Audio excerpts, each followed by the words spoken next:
Morning. How are you? Sunday War, what's up? Good to be back in the chair.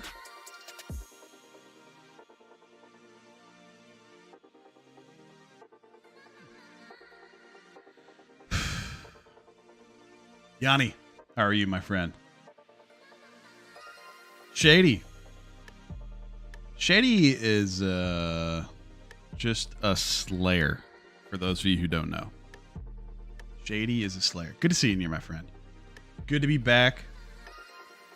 Good to talk about this stuff with all you guys. Let me know on sound levels. It's been a while since I've had this set up. I've had everything set up for the podcast, which, by the way, is getting about 70 listens on Spotify a week, which is pretty good. 70 listens a week on Spotify.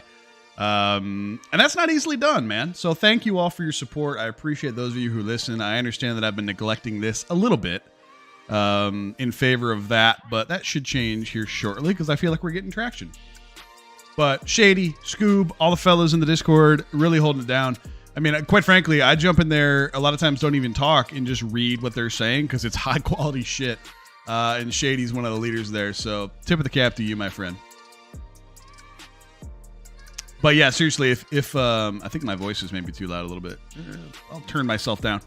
If you, if this shit sounds too loud or if the music's too low or too high, please let me know. I tried to switch everything over to my Apple, to my Mac, and that's just not working, dude. I'm just old dog, man. So everything's fucked up. Back on the PC. Feels better. Feels good. Back on the PC. So let's chat for a second here. Today is September 16th. It's my wife's birthday.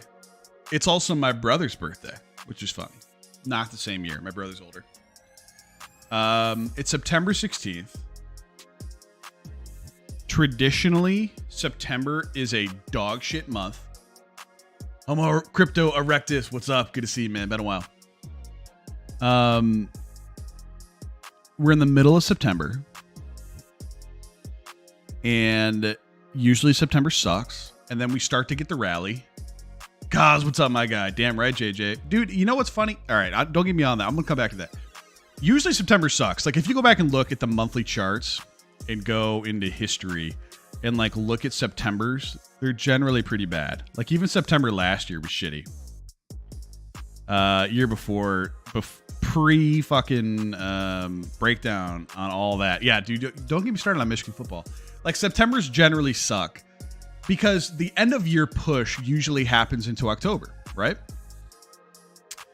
So there's a lot going on right now that is really hard, really, really hard for me to interpret. But, like, look at this. Did anybody notice this? I mean, how easy was this play? Corey, I'll fight a motherfucker. Did you see, apparently he's put on 20 pounds of muscle? Cade? He might be. Look how easy this was. This is the monthly line chart on Ethereum.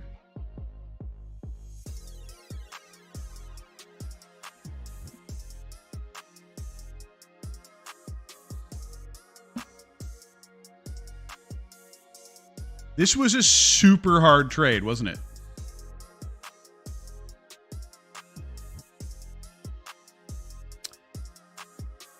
And I'm going to show you a couple other things that you guys probably don't look at. And hopefully, even though we haven't been streaming as much, hopefully it will be impactful and can help us set up for the remainder of this year and to hedge moving forward, because I think we're going to have a turbulent time.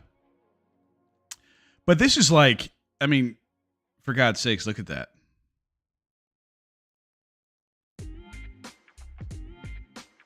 Bitcoin didn't get there, right? And you go, well, Jared, how come this only has 14,000 back in 17? It got way higher than that. That's because it's taking the average for the month. It's generally more impactful. So when you hear people talking about like 13,000, 14,000 for Bitcoin, this is probably why. I don't think it's a terrible place to put a line on your chart either. This isn't even the part that I was going to talk about. Real quickly, while I'm dipping into this, I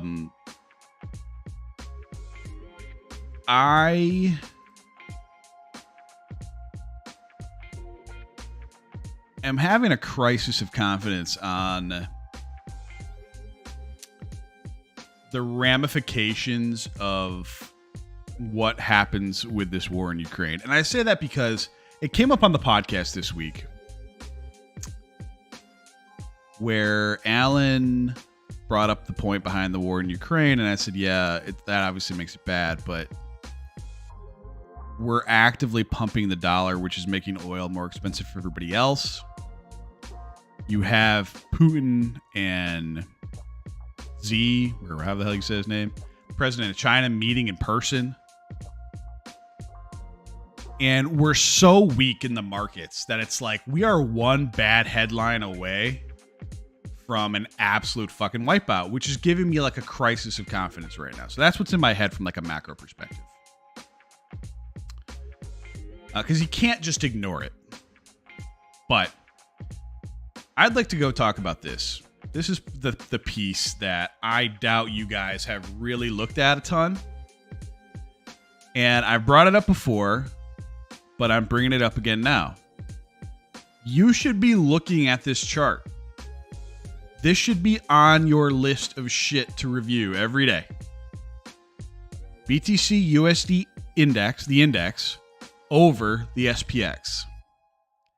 And to see how Bitcoin performs versus the SPX on high time frames, even on low time frames. I mean, Christ, you can look at it, you know. Even when there's carnage and we just like hold the ratio, you go, okay, well, crypto's not selling off any further than anything else is, and that makes me feel good about things.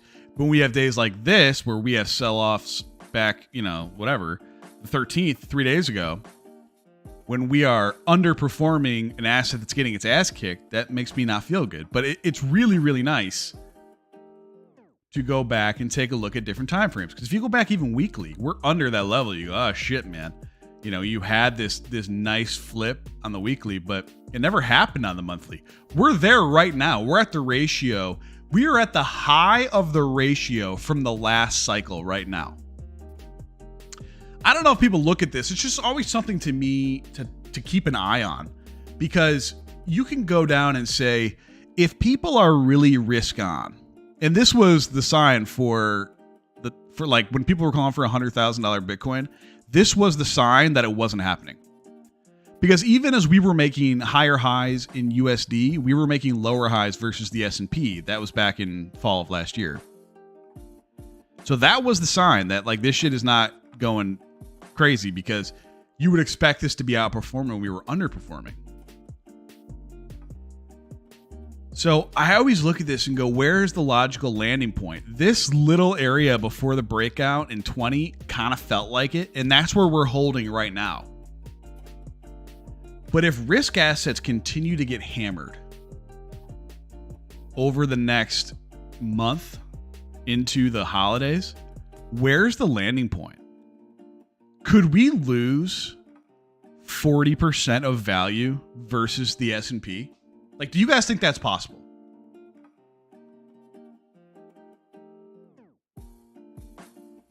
Could we lose 40% of value versus the S&P?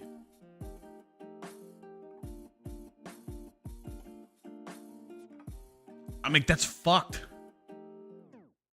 Look at this.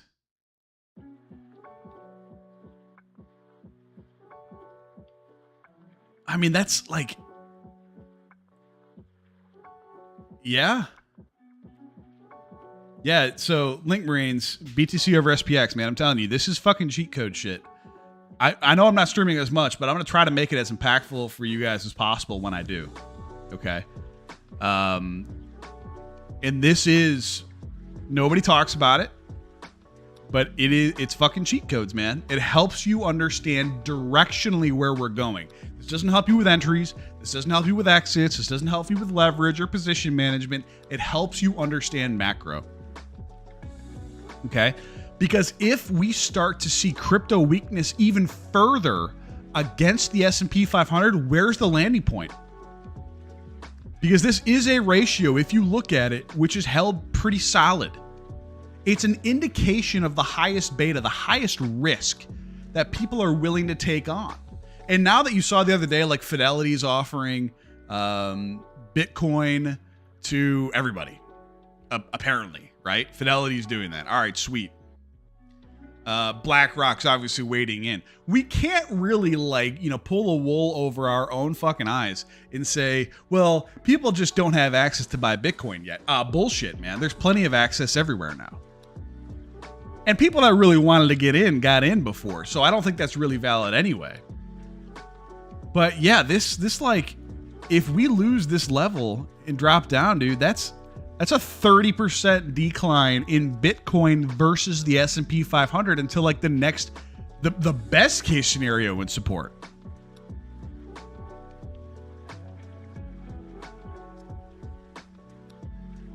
Look at Ethereum though. Like everyone's just taking a shit on Ethereum. Ethereum has actually held this and has shown relative strength.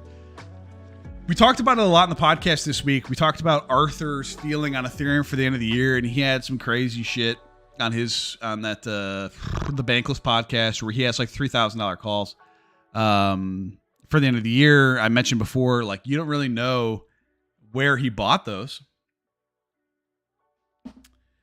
Yeah, Boomer, you're right. Boomer says Fidelity beginning to offer BTC to clients at 20K seems way more ethical than cryptocurrency exchanges shilling everything at highs. Yeah, well, I mean, I don't think anybody's pointing at crypto exchanges for their moral high ground when it comes to ethics, but yeah, I agree. So Ethereum has greater runway. In fact, I would mark this level on your charts. Look at that 0.28 level. Held once, held twice. I'd be curious to see us there again. But even from that point down, that's still almost 30% versus the S&P 500.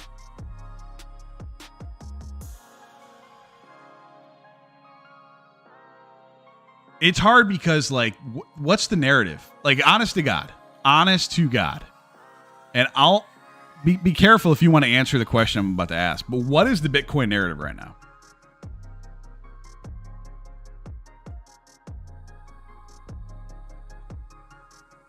Yeah, I know.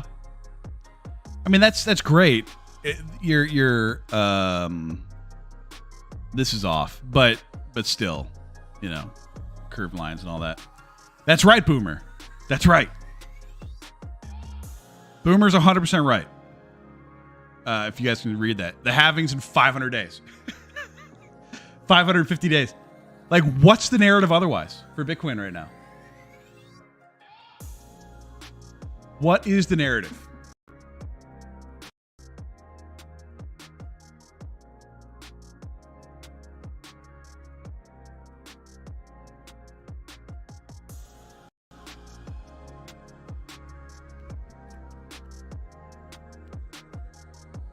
Check. All right, much better. Unconfiscatable money? I mean, yeah. That's fine. I just don't see it, man. The narrative we had was Ethereum. Ethereum's been kind of like bubbling up. Yeah, I mean, gold's even... Oh, my God.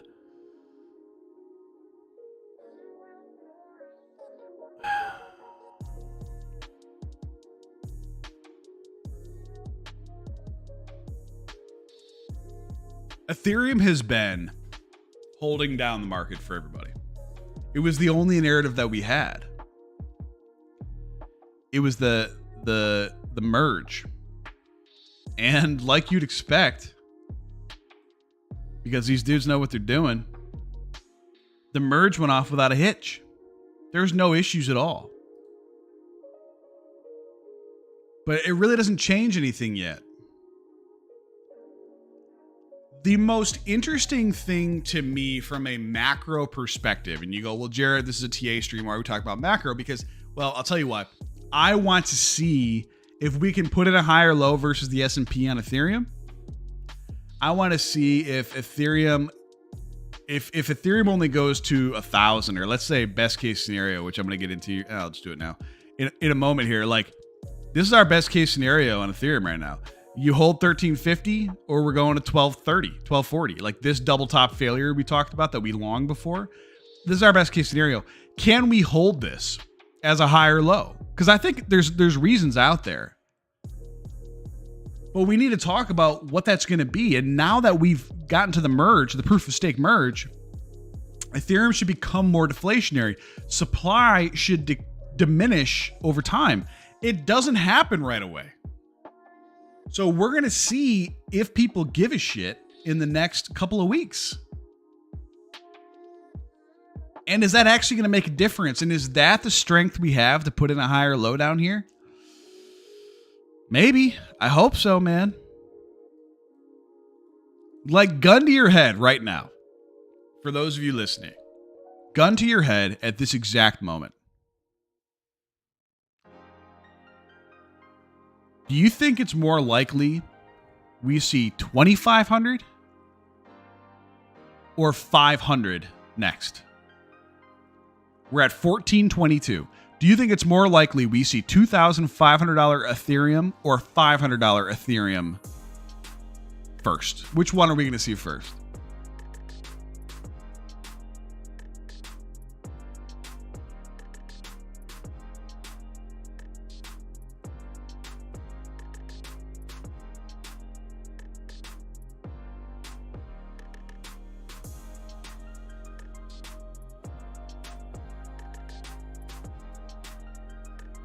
Boomer says $500 got the staked ETH unlocked, looming 6 months out, allegedly. Yeah. Sunday, $500. Nibbler, $500. Bottoms forum when hope is lost. I don't disagree.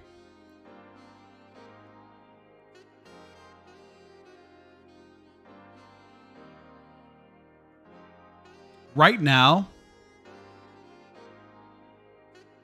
Shady says I can barely predict the next $100 move. Right now, I think I agree. I think $500 is more likely than $2,500. And the reason for that is just general market weakness. And that's why I have this up. You see my lines of support down here, but they're 500, 317, 253, 212. If we get this breakdown, like it's going to be fucking Swiss cheese, dude. It's going to be Swiss cheese all the way down. So, yeah, I'm finding it very hard to be just like spit in the face of the rest of the market bullish, kind of like Nibbler just said. I don't see how ETH can rally against macro even with a supply shave. And yeah, I don't disagree. The thing that honest to God bothers me the most is this. Okay? We've talked about this before. All right. When things were bad in January and like, you know, we had these wicks down in 2000, whatever, you're like, all right, well, it's way oversold. It'll have to return to zero at some point, right? And we did. We got back up here, and that's when you had that run to 3,600. And then when things got like brutal, absolutely brutal, down to $800, and we were all like, oh, fuck, this thing's over. Again, we look and we're like, all right, well, we're pretty far oversold. It's got to return to zero. Like, we're very close to the neutral line right now. We are very close to the neutral line right now.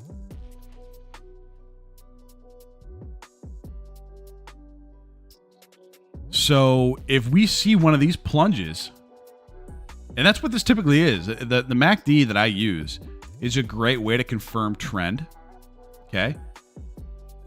And it typically will bounce off the zero line and kind of hold its trend like the entire way up. You see it here.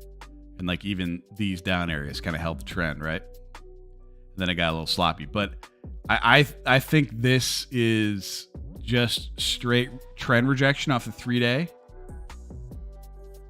And if we get a sell-off like this, which has happened now twice since this time last year. Here's one, here's another. If we get another one, that's sub $500 Ethereum, folks. That is sub $500 Ethereum. Like easily sub $500 Ethereum. So not a lot to be positive there. What I will say is this.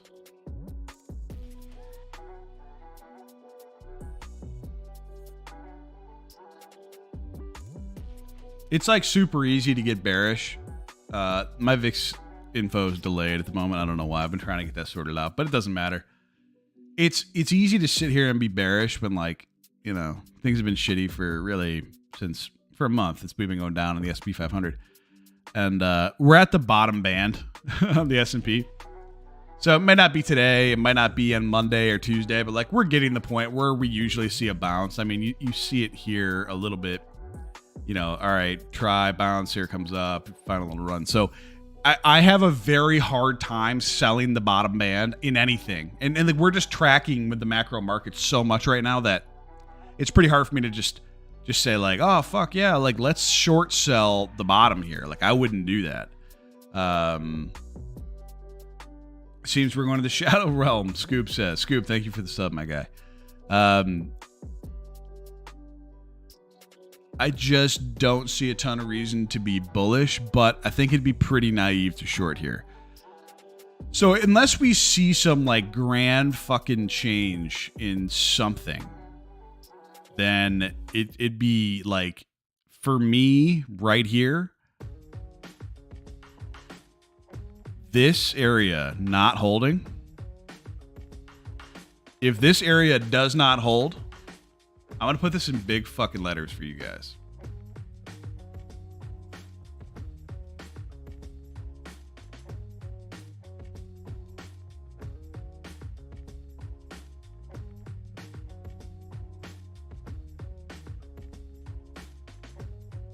That's how I feel.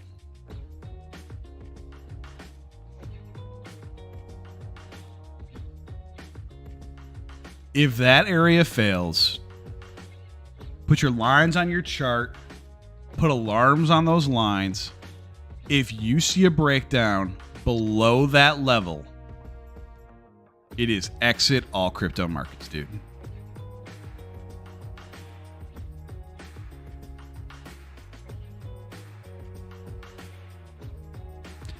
Here's how I anticipate that would actually work out. It's not going to be like this.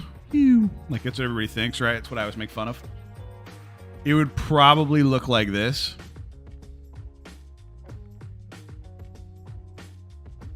Okay. So like that's what that would look like. But it's the most important area on that chart. Exit all crypto markets if we lose this low. Because let me show you why. It's for the same reason that we talked about before. Take that off my chart. Which we were 100% right on, if you all recall.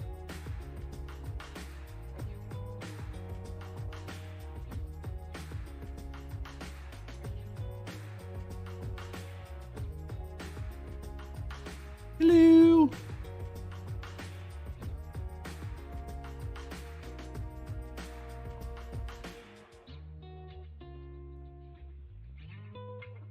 Where the fuck's my right arrow? I guess I'll do the big one, but look at that.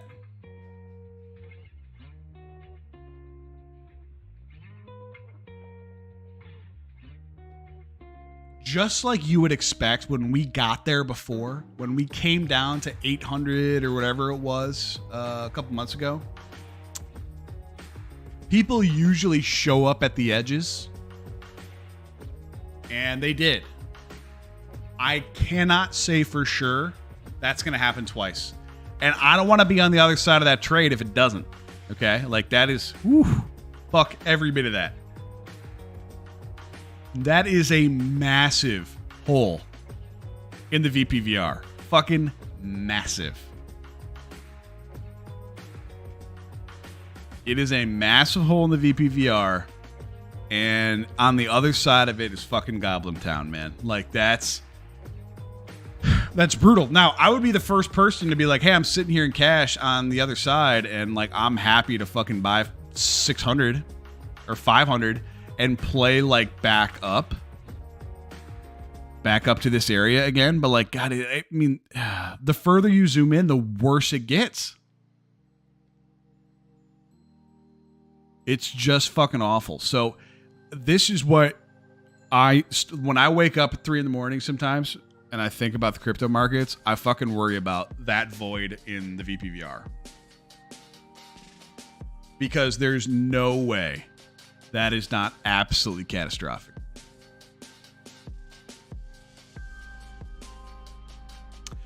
And the thing that Arthur said too, about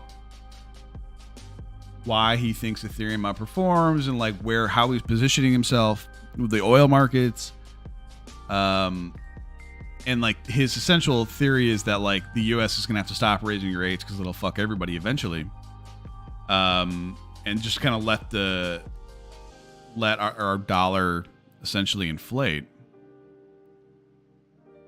He may be right that that's what ends up happening. But in the event that he is right,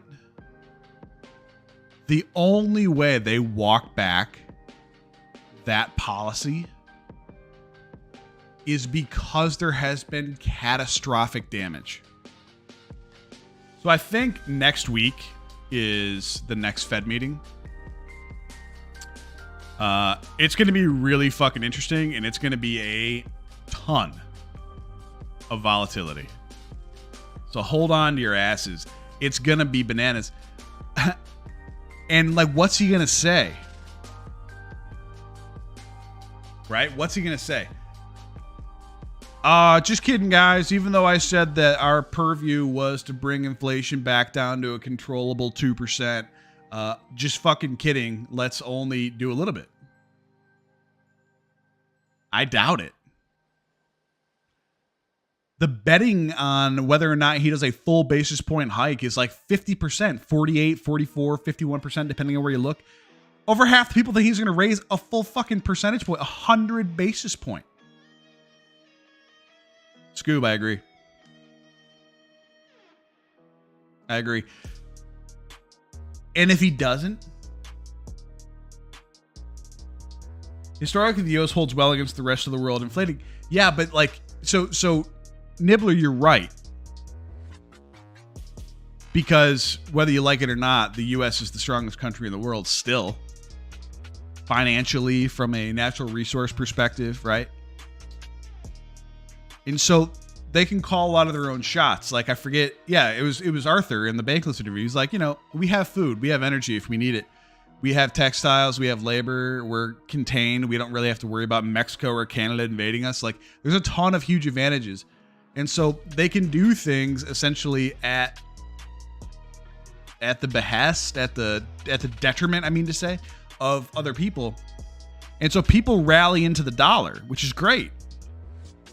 But the problem is we have so much debt that we can't pay, and the economy is contracting so much that when the dollar is stronger, it actually kind of fucks us because we can't pay our own debts.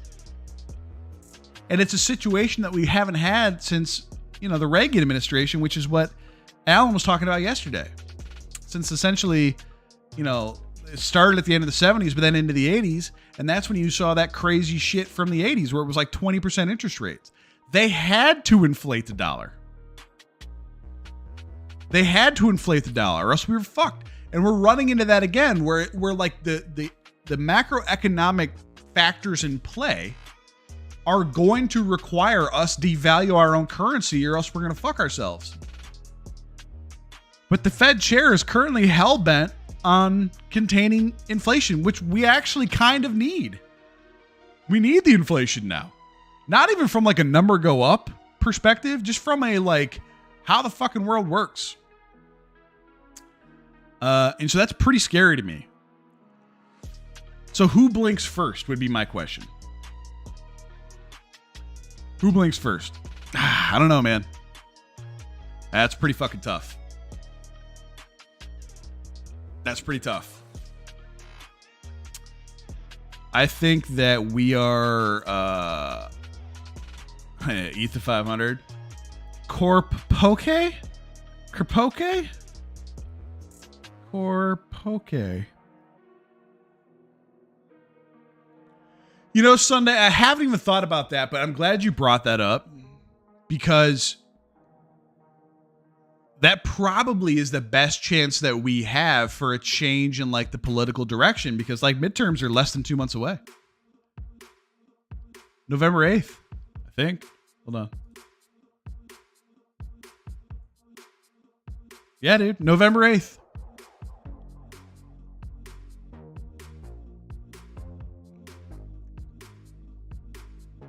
All right, so Nibbler, you're getting those backwards.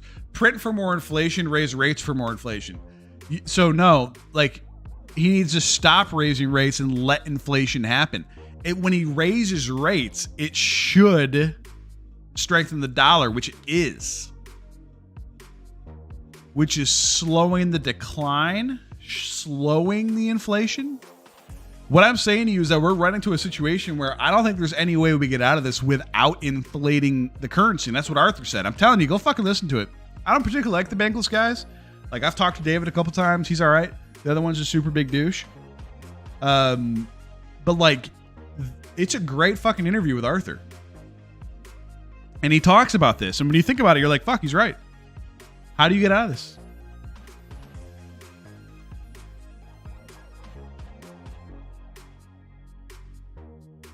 Yeah?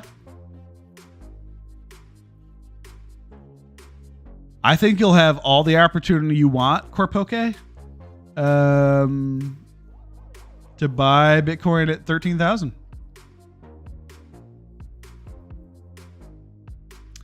So, a couple things, and then we'll kind of move on to a few other indicators. Take some questions, talk about some alts and shit. But you see this? See the 50-day, the 50 segment average on the 3-day chart? I mean, I can go here. Same concept.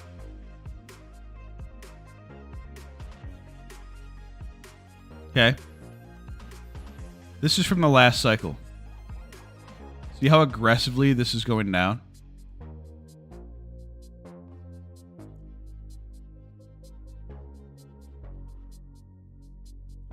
I am very, very confident in saying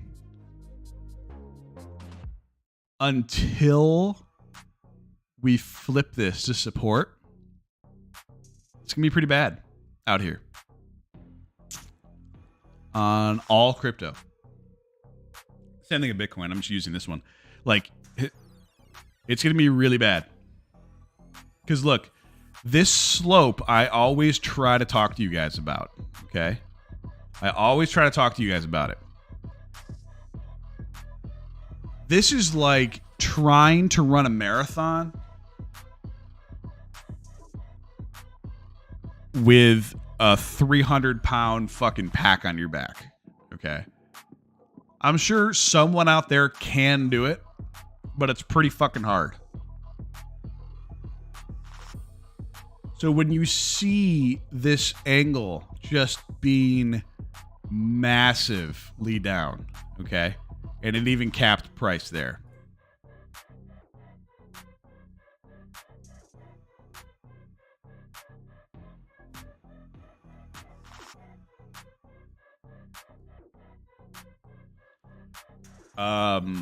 It's pretty hard for me to think like this thing turns around on a fucking dime. And that's where I think what's his name? The dude I don't particularly enjoy. Pentoshi was like, I think that the the money has been taken off that we needed to have come off. So like we were down enough from the highs, like 5,000 to 1,000 or whatever it is. And same thing for Bitcoin, 69 to whatever. But we haven't spent enough time moving sideways yet. We haven't had like the time bear market moving sideways. We're 550 days away from the next halving.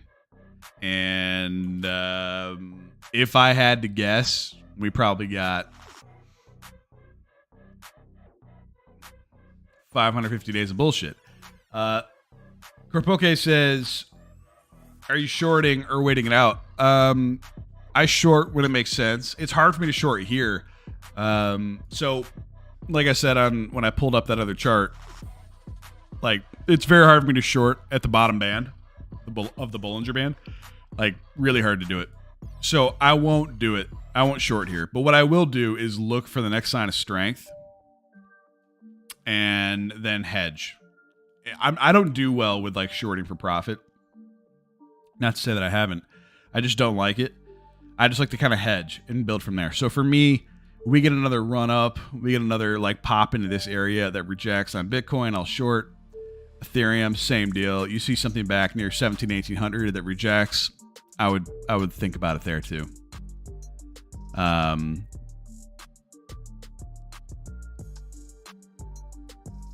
let's talk about ETH BTC. If you remember the last time I streamed, you know, we talked about this area and I was like, I assure you, you know, there is resistance there. You just don't get that area twice and have them forget it. And everyone's like, nah, dude, Ethereum to the moon. Yeah, well, it rejected where you thought. Now, the good news is we are down on support. So, like, I would imagine you'll see some Ethereum relative strength versus Bitcoin soon. But, like, if it's just not going to zero as fast as that is that something we're happy about? I don't know about that. Let me just say that. What a fucking delight it has been to watch Adam. Look at this thing. Just unbelievable. Adam's like trying to break out. A pleasure. I mean, there's just like this is a buy the book trend. Okay, going back to June. Lows in, higher high, higher low, higher high, higher low, higher high, higher low, equal high, higher low, higher high. I mean, like it's fucking gorgeous. Just simple as you like. Simple as you like. And if they can get over this level, man, like you're looking at 21, 25, 28. Could you imagine if Adam got back up to $28 when everything else was shitting itself? And you have to ask yourself, why is that happening? Well, one, the tokenomics changed. And two, I think people are starting to get it a little bit better now, which is nice. People are starting to get it. It's good to see AVAX taking a shit. That's where it should be, in the cellar. Solana, same thing. Matic. Oh my god, look at that. Why is Matic having relative strength? Do not like to see gold down where it is. Not fun. In my opinion,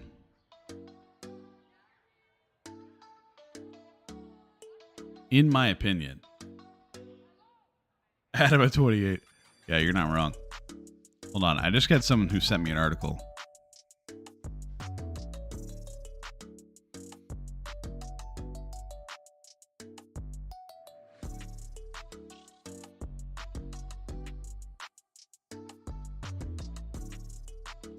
Biden White House just put out a framework on regulating crypto. Here's what's in it.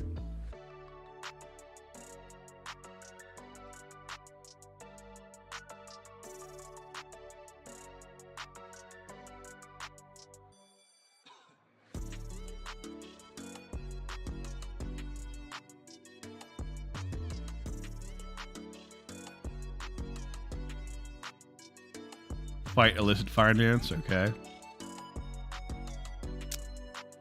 U.S. central bank digital currency, fuck. I'll post this article, it's long. safeguarding financial stability. I'm just trying to hit the topic like high points. Doesn't look like anything crazy, but I got it from a buddy of mine. Let's see if I can pull this off screen.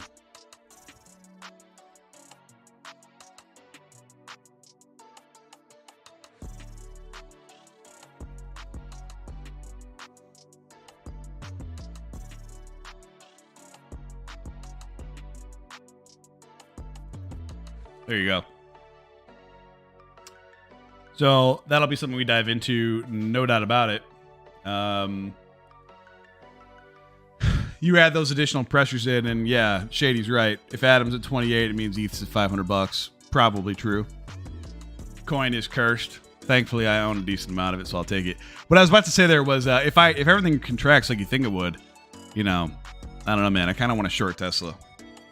Tesla's not been on my list of like, eventually the shoe's got to drop on this, right?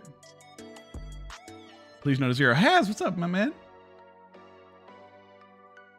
Yeah. Tell you what. The thing is, oil's not even expensive right now. And we're still getting absolute shit on.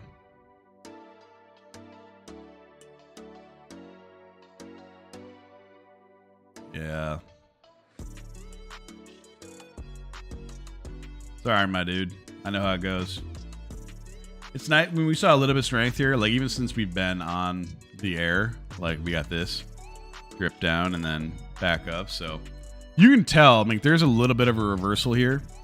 You see the divergence. What you want to see is that and like some sort of trend reversal, but I don't see it yet. This is just choppy bullshit.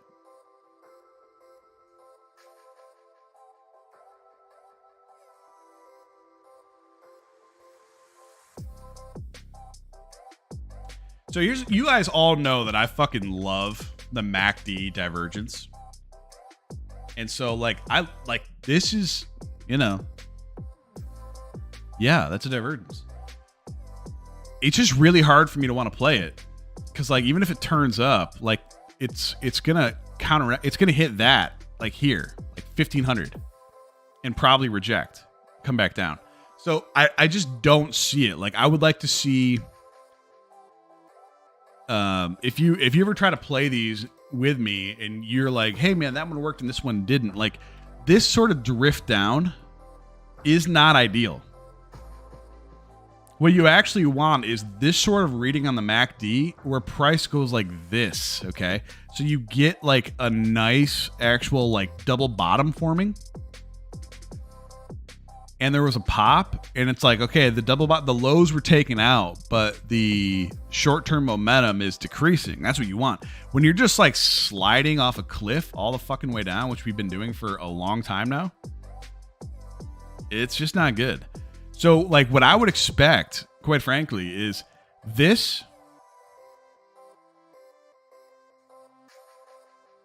Whenever we touch it again, which should be like, you know, this weekend, does it reject or not? So those are some clues. I would take that and be like, you know, maybe that's a spot where shit turns around, but yeah. Dano, good to see you, bud.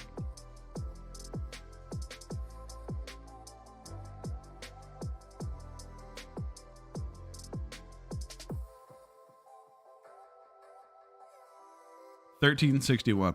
If we don't hold that, man. $13.61, $12.50, $1,000, and then $500. But in my heart of hearts, I don't think we break down from here immediately. I think you see a faux pump, a rejection, down. So do with that what you will. Let's go to the bottom last time.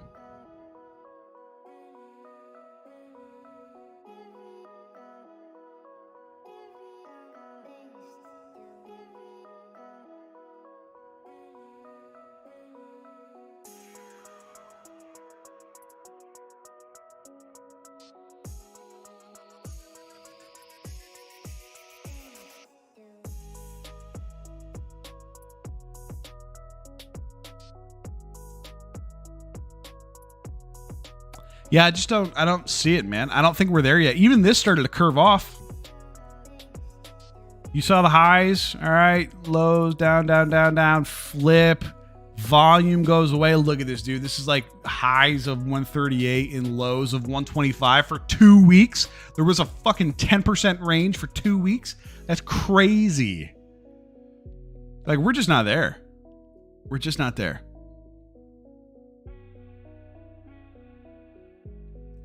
Pray to fucking Allah, God, and, you know, Krishna, fucking Buddha, whoever the fuck it is that you pray to, that we hold 1250, man. That we hold this area here or this whole area, because it will be fucking, I mean, just, we're dead. We are absolutely fucked. And like, here's the other problem. Everything else is being inflated so much that, like, the relative cost of Ethereum, like, for value perspective, like, while we're up a ton, isn't really crazy. But, like, you gotta hold in line with the, like, with the indexes to where you were before. I'm more afraid about this breakdown. I'm afraid about a 0.28 ETH to XPX, ETH to XPX breakdown, because what if we're under 10% again? Eek.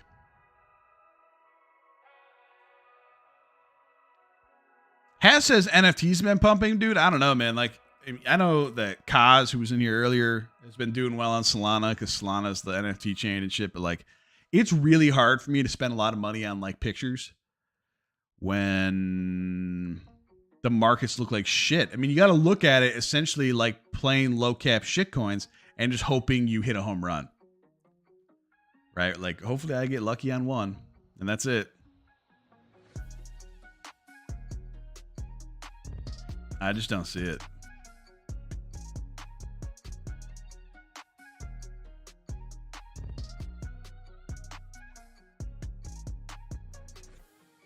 Ugh.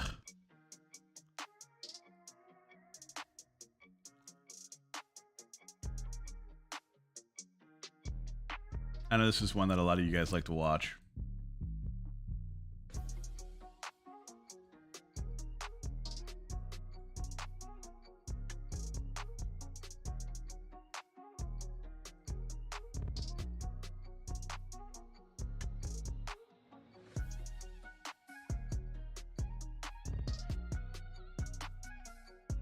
Just at what point?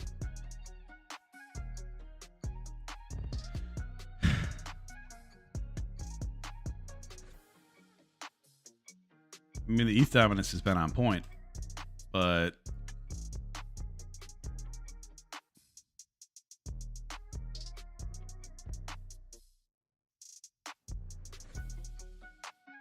can you believe, like, honest to God, guys, we hit a $3 trillion crypto market cap, and then we were at 769 billion. Like, not that long after that.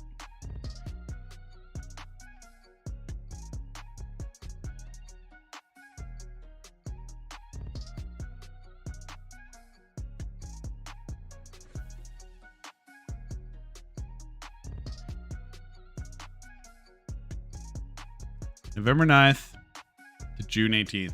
It took us 7 months. Ugh. All right. I'll get off this funeral of a... fuck. I just overwrote my shit. In all seriousness, even when shit is this dire, there are always trades to be made. When, yeah, big old dick. When I see shit like this, yeah, it does. It's all part of it. When I see shit like this, and I'm feeling extra dire, and I know that I'm feeling it because I'm talking about it, like, I will have a lookout, particularly while we're at the bottom on SPX, like while we're near the bottom bands here. If I see some crazy wick, I'm gonna take it. if I see a crazy wick under 18, I would take it. If I see a crazy wick down below 1250, like soon, I would take it. Because there's going to be that snapback when we're down at the bottom band. So those scalps are there. What I would say, and this will kind of be my last thing. Sorry, Dan, I know you joined late, but you guys, we'll do some questions here in a second, and I'll give you as best opinion as I can. You need to plan your trades ahead of time. You need to have an idea about where you would get in and where you would get out. And you need to have stops in place. Stops are really, really hard on crypto because these wicks just run out of everywhere. But like, I would take a wick soon down below 1250 and you go, well, where would you run it to? I don't know. Probably where we are now. I would love to see a rejection from the bottom on 1420 if I got that wick down. It's $170. It's over 10%. It's an over 10% move. So when you're trading, you can still do that stuff. But you got to think about what your plan is. Like for me, I still hold a lot of Ethereum that I'm just actively hedging because I want more Ethereum. So what's your goal? Is your goal US dollars? Is your goal Ethereum? You know, you're just trying to stack for the next run, which is like how a lot of people make money. Knowing that you probably have 3, 6, 9 months, maybe a year and a half before shit gets fun again, what is your plan? And I can't tell you that. Like, you got to think about exactly what it is that your goal is. But I will say for me, I want to acquire as much Ethereum as humanly possible because I know the next run will be leveraging the rails that they just built in the last 72 hours for scaling Ethereum. And that's what the next move is going to be. So I want as much Ethereum as possible. That hasn't changed. We're just in such a bizarre geopolitical spot right now that you have to decide what's best for you. So please be careful out there. Please use stops. Please hedge actively. Has said earlier, man, I got caught in my pants down. Like, didn't feel good. Nah, yeah, man, I totally get it. I totally get it. So, with that in mind, got a few minutes left here. What do you guys want to talk about? You have any questions? You want me to look up any tickers? Admittedly, I've been somewhat on the sideline because it's just not fun for me to play this. And I'm just trying to play big macro moves. Adams showing relative strength. Juno looking great now. BitGet. I mean, like some really nice relative strength out of Juno.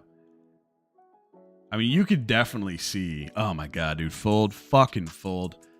Ah. Why you got to bring that up, man? I don't have anywhere near as much as I used to. But it's just an absolute revelation. Like, yeah, it was over $100. I think that fold, based on what I know about fold, or at least what I recall, things may have changed. Like the merge, Yanni, is big for fold. Because now MEV is like part of the calculation for how they're going to be scaling, and they're going to play a big part in that. So I think fold has got a big, huge future ahead of it. Yeah. You still got to look at fold ETH, and find the right spots to either take profit or buy. But yeah, it's a good one. I wish I had held more of mine. I have like a tiny bit left, and I'm annoyed by it. So yeah, good question.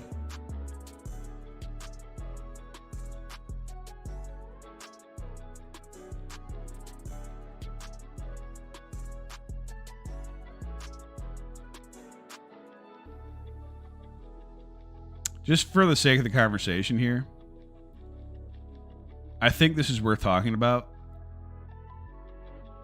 Comp. Yeah, I'll look that up in a second. We hope that we get like this double bottom high or low here on the SPX around 3,600. But if not, I think that this note is true. Test from pre-COVID highs.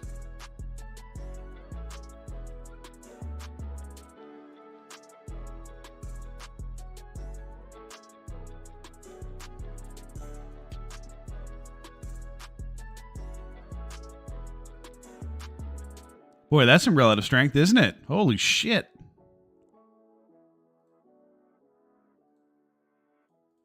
Up 25% versus Ethereum over the last 4 days. Holding. I like it. I mean, comp's always been great. It's just gotten lost.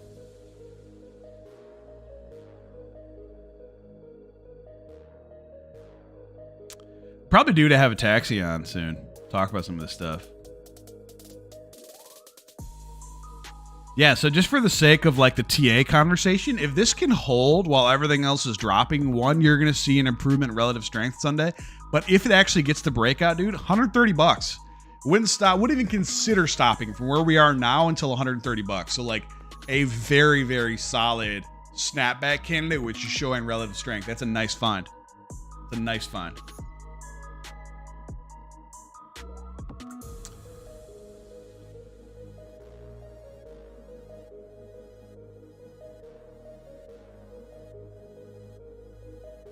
Kaz and I were talking about this the other day.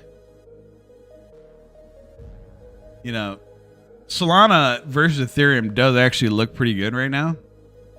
But again, it's like one of those tallest midget situations. Like, do we trust this? Or is it just going to hold and like just not decline as much? And so it's going to hold the ratio. I'm curious to see if SBF actually says anything about Solana anytime soon. That'd be pretty wild to me.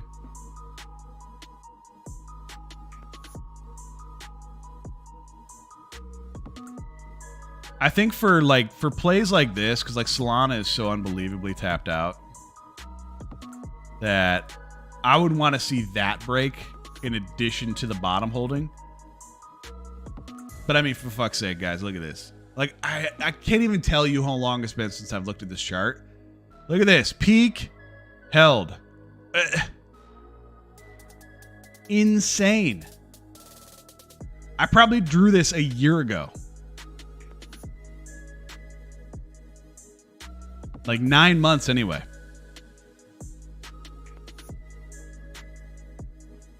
And it just held. So yeah, I mean, everything that you should be looking at should be looked at like this versus Ethereum.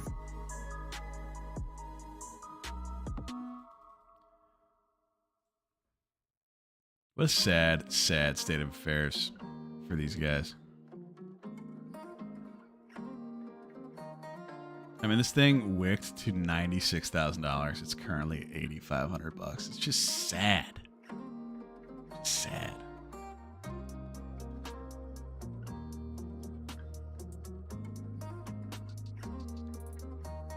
All right, let's put a bow on this thing. No other questions. Watch this. You need to watch this chart. BTC USD over SPX. ETH USD over SPX. Look at the high time frames and see where we land from here. Is Lincoln still a bag of dicks? I mean, there's a chance it might not be anymore. Yeah, relative strength, high or low. Takes at the highs, becomes interesting. You know what's going to be funny about this is all the Link Marines are going to come out and be like, bitch, look, I told you. My Link, it's going to the moon. Yes, I realized that I essentially was at 5% linked to Ethereum, and now I sit down here at 1/2 of 1%. But damn it, we're great. Oh, there he is. Link Marines. Look, man, I got no problem with Link. Link's fucking awesome, but like, it just had its run, right? I would love to see Link. If Link can break out from here, dude, it's going to have a nice little rip. Link, here's what I will say about Link. When this all comes around again, I fully believe Link will have its day. I do. And then it'll wait another 5 years or whatever it is until it has its next one. So, you know, the time is now. Oh, too funny. Too funny. Yeah, Matic looks good. There's plays to be made, guys. I think the difference between this cycle and last cycles is there actually is shit to do. There actually is shit to play right now if you want. If you want to dig into that. Not really my bag. I'd rather play golf. As it gets colder, I'll do more. But, yeah. So keep an eye on the ratios, guys. Keep an eye on the ratios. look for a reversal in the S&P or for something to change with the Fed. Until then, you just got to be protective. All right. We will do this more often, I assure you. Just because, you know, it's getting colder. We got more time. So we might as well. But yeah, man. It's good hanging out with you guys again. 5 to the 4 to the 3, 2, 1. I don't mean to be alarmist, I guess. But there's no reason to take unnecessary risk. It's not like when it was before where just everything was going up and you threw a fucking stone and you hit 5x. Like, those plays exist. You got to work for them. If you're not willing to put the time in, don't play it. Just be smart. All right, 30 seconds left. Anybody got anything to say?